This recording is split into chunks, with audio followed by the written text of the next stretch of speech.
après, pour reprendre un petit peu ce que nous dit le rapport de l'Académie des sciences, à 6 ans, l'enfant doit s'autoréguler dans son temps d'écran. C'est assez drôle. Donc c'est vrai que s'il peut ne pas trop nous embêter et se raconter ses propres histoires et se coucher par lui-même, c'est cool. Bon, voilà, vous avez bien saisi.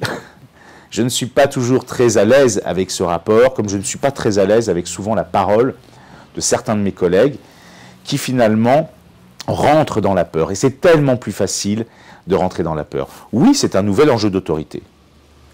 Même si ça a évolué, puisque les jeunes parents qui ont 30-40 ans ont connu l'objet jeu vidéo. Ça veut dire que finalement, quand on entend encore dans le cadre de conférences des parents me dire « Écoutez, moi quand je lui enlève sa tablette ou il pète les plombs, il est tellement tendu, donc les jeux vidéo, ça fait péter les plombs et ça stresse », je lui dis « Mais est-ce que vous avez posé la question de savoir s'il pouvait sauvegarder ou est-ce qu'il en est de sa mission ?» Je ne comprends pas ce que vous me dites. Donc c'est vrai que là, on voit qu'il y a encore une problématique de fossé générationnel, de compréhension.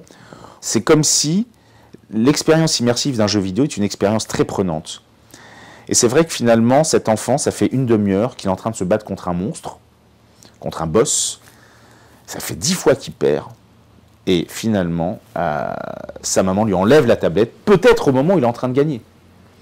Donc, comme vous l'avez saisi, il pète les plombs, non pas dû au fait que le jeu vidéo fait péter les plombs, mais parce qu'il était pris dans une histoire, dans une narration qui était la sienne.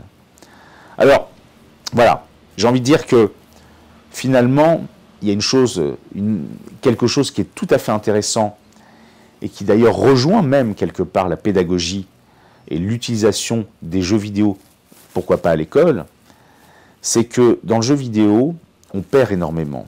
Et ça va même plus loin, puisque c'est en perdant qu'on apprend à gagner.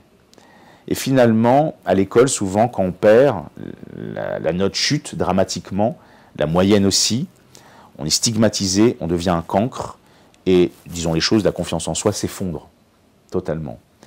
Ça veut dire que je trouve que le jeu vidéo, et pourquoi pas dans son introduction, nous propose quelque chose de tout à fait intéressant, c'est qu'on va valoriser le fait de perdre.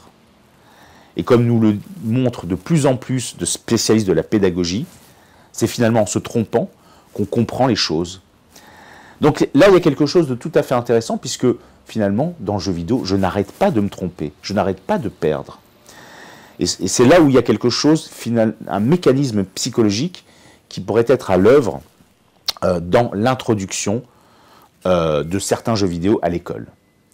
Ça fait bien longtemps que je réfléchis à ces choses-là, et je dirais même qu'il y a bien longtemps, j'avais organisé une table ronde à la Villette, où une femme, professeure d'histoire, je crois,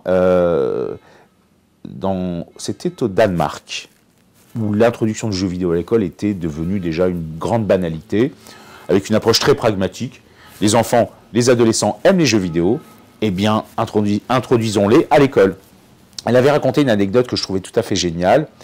Il y avait un élève qui était en total décrochage scolaire, et ils ont des techniques pour valoriser. C'est-à-dire qu'ils ont bien compris que pour supporter la frustration, il faut la valorisation. Et à partir de ce moment-là, elle lui avait dit « Tu aimes les jeux vidéo ?» Tout de suite, son regard s'était éclairé. « Eh bien, fais-nous un dossier sur le jeu vidéo que tu préfères. » Il avait fait un dossier incroyable, avec des PowerPoint, il avait présenté son jeu préféré. Les élèves l'ont applaudi, il a pu réintégrer le désir d'apprendre. J'ai travaillé 10 ans dans un centre médico-psychologique où j'avais à faire qu'à des élèves en échec scolaire, et c'est la raison pour laquelle j'ai à un moment utilisé les jeux vidéo pour les aider. Donc c'est vrai que, au fond, pour reparler un petit peu des parents, les parents essayent de comprendre. Eux-mêmes sont des utilisateurs, puisque lorsqu'on regarde les chiffres, on voit bien que beaucoup d'adultes sont des joueurs. Et il m'est même arrivé, une fois, de recevoir un enfant et de dire à son papa « Et vous-même, jouez-vous aux jeux vidéo ?» « Oui, mais alors, attendez, je joue à des jeux vidéo très sérieux, Flight Simulator, Civilisation. » Et puis je lui ai dit « Mais est-ce que vous jouez avec lui ?» Et là, il m'avait répondu avec une voix quasi enfantine « Non, parce qu'il va me gagner. » Donc vous voyez, c'est presque, au fond, c'est un révélateur aussi de choses beaucoup plus compliquées, beaucoup plus profondes, d'une parentalité qui ne va pas si bien que cela. On voit que beaucoup de mamans, parfois, doivent finalement affronter beaucoup de choses, surtout quand elles vivent seules, que les papas, souvent, c'est ce qu'on évoque de manière un petit peu empirique, sont très absents ou très infantiles, et ils vont rechercher chez certains collègues psy, tels des prêtres, des paroles qui leur donneraient un conseil avisé. Ça ne marche pas. Alors c'est vrai que sur cette question-là, j'ai rejoint une société qui s'appelle Parenting Hugs, qui va bientôt sortir. Et ce que j'ai trouvé très intéressant, c'est que ce site, d'abord, offre des solutions digitales, c'est-à-dire, par exemple, des vidéos en ligne plutôt interactives, mais aussi des visio-chats avec des spécialistes. Et puis aussi, on va travailler sur des serious games pour des parents.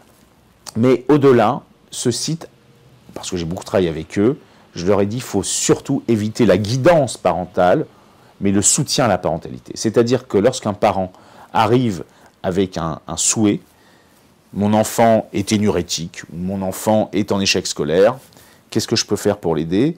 C'est déjà de prendre en compte l'histoire du parent. C'est de comprendre aussi l'histoire de l'enfant. C'est-à-dire remettre un peu d'histoire, remettre un peu de play. Nous sommes dans une société de game.